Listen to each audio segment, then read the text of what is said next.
My dear students. तो आज का वीडियो मेरे उन सभी बच्चों के लिए है जो कि अपने बोर्ड एग्जाम्स में अपीयर होने जा रहे हैं और जो टारगेट रखते हैं 98% प्लस स्कोर करने का, कि कैसे आप लोग 98 और इवन 100%, 99% जितना आप चाहो उतना स्कोर कर सकते हो अगर आप इन कुछ बातों का ख्याल रखेंगे।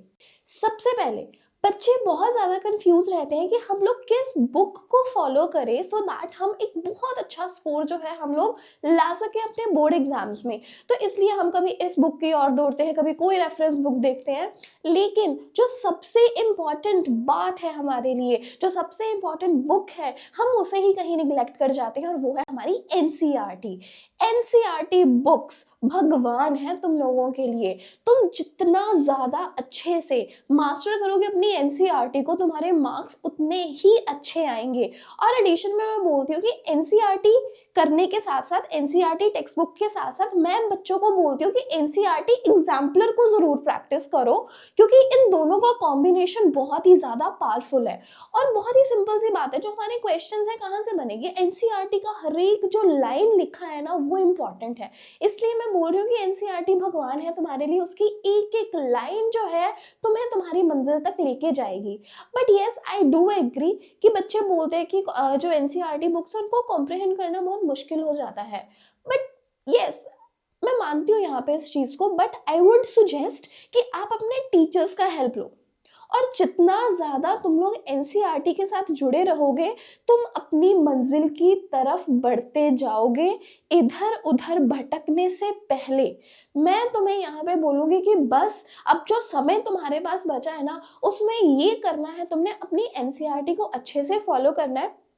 और ऐसा कीजिए कि अपने फेवरेट टीचर के साथ, ठीक है, अपने फेवरेट टीचर के साथ बैठिए, डिस्कस कीजिए और अपने एनसीईआरटी को आप लोग कैसे चरम सीमा तक ले जाकर अच्छे से पढ़ सकते हो, वो चीज़ बहुत ज़्यादा ज़रूरी है। तो आपने एनसीईआरटी को कभी भी छोड़ना नहीं है, प्लस उसमें ऐड कर लेने हैं एनसीईआरटी एग्जाम्पल।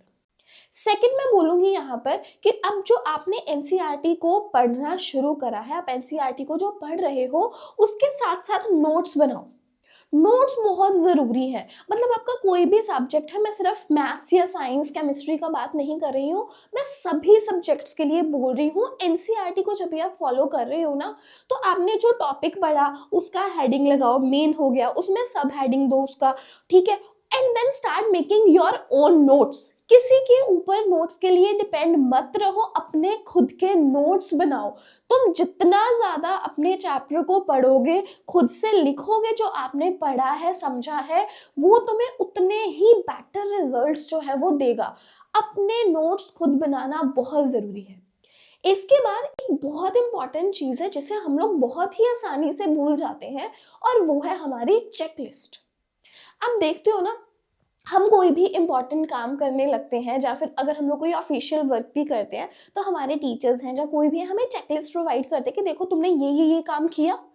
चेकलिस्ट इतनी ज़्यादा इम्पॉर्टेंट है ना लाइफ में, क्योंकि क्या रहता है कि ना कि बहुत सारी चीज़ें होती हैं, हम बहुत सारी चीज़ों में डिवाइडेड होते हैं और हमें खुद ही कई बार याद भूल जाता है कि हमने ये भी करना था। तो इसलिए इन हैंड एक चेकलिस्ट का होना बहुत ज़रूरी है, सो दैट तुम लोग उसमें साथ साथ टिक ऑन करते रहो कि हाँ मैंने ये काम भी कर लिया, मेरा ये काम भी हो गया, मेरा ये काम भी हो गया।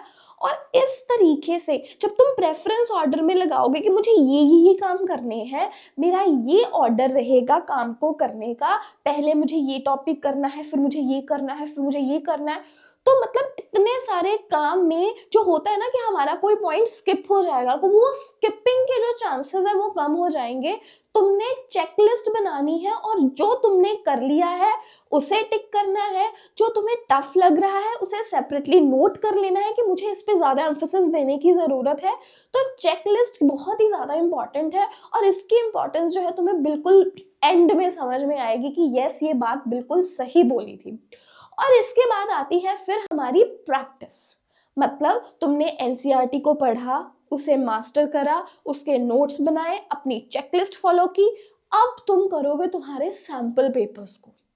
तुम प्रैक्टिस करोगे क्वेश्चंस को, जो जैसे प्रीवियस ईयर क्वेश्चन आ रहे हैं, अब देखोगे कि आप क्या उस लेवल को सॉल्व कर पा रहे हो, क्या उस डिफिकल्टी लेवल तक आप आसानी से पहुंच पा रहे हो, इस चीज को देखोगे। और जितने ज्यादा आप लोग प्रैक्टिस करोगे ना क्वेश्चंस को, उतना ही आसान रहेगा आप लोगों का एग्जाम्स में बैठना।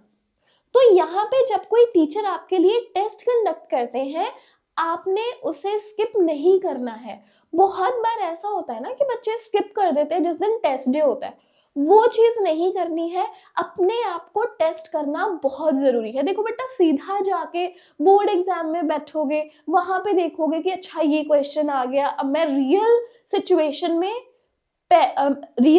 में उस चीज को फॉलो कर रहा हूँ, उसमें पढ़ रहा हूँ। उससे पहले अच्छा है ना कि हम लोग टेस्ट दे लें, हम लोग वेरियस क्वेश्चंस को प्रैक्टिस कर लें, हम पहले से ही उन चीजों को करते आ रहे हैं और फिर हम हमारे बोर्ड एग्जाम में जाएंगे।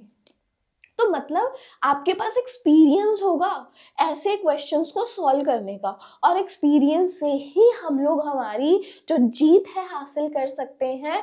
उसी के कारण जो हमारा एक्सपीरियंस होता है, जो हमारी प्रैक्टिस होती है, वही हमें हमारी मंजिल तक पहुंचाती है। और तभी आप लोग अपने जो 98% प्लस स्कोर करने का सपना देखते हो ना, तभी साकार कर सकते हो, क्योंकि ये चीजें ऐसे हवा में नहीं होती, उसके लिए मेहनत लगती है।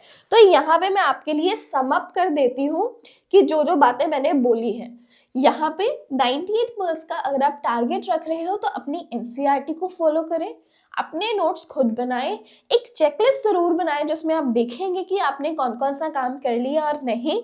इसके बाद आपने प्रैक्टिस करने हैं questions from the sample paper से करिए, अपने टीचर की हेल्प लीजिए, बट डू दीज थिंग्स और आपको आपकी मंजिल जरूर मिलेगी।